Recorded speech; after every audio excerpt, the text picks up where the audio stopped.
Zechariah chapter 4, verse 10.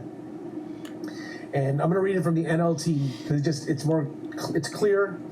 But it says, "Do not despise these small beginnings, for the Lord rejoices to see the work begin."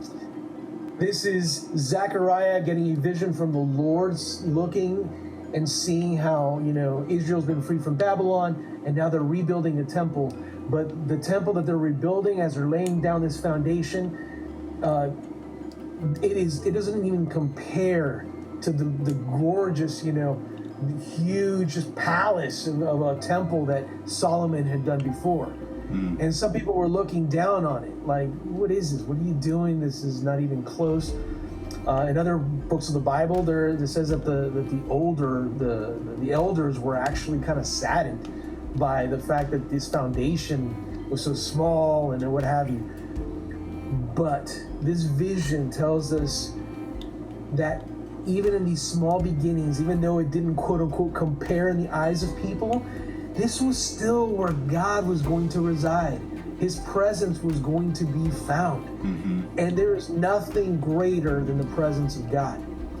And so what this told me, and what I want to just share with you, is that all these steps that you're taking, man, and the long journey that you've been on, these are things that you are building that God is pleased with. He is so pleased with the steps you're taking, with every new effort, every new thought, and how to apply that thought, every new idea for a pitch, and how to apply that pitch.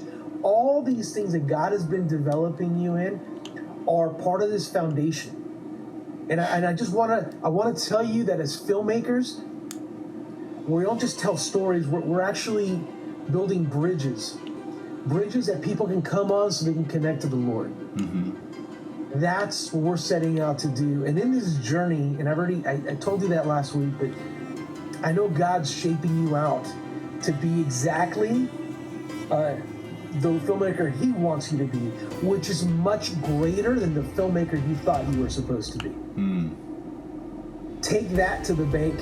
Zechariah 4:10, be reminded of the fact that what you're doing may seem humble, may seem small maybe in comparison to what others might have been doing, but my goodness, especially where you are right now in your heart and where you are in your spirit with the posture that I can tell God has done a work in you. You've processed, you're kind of getting out of that whirlwind you were in. Man, that God is pleased.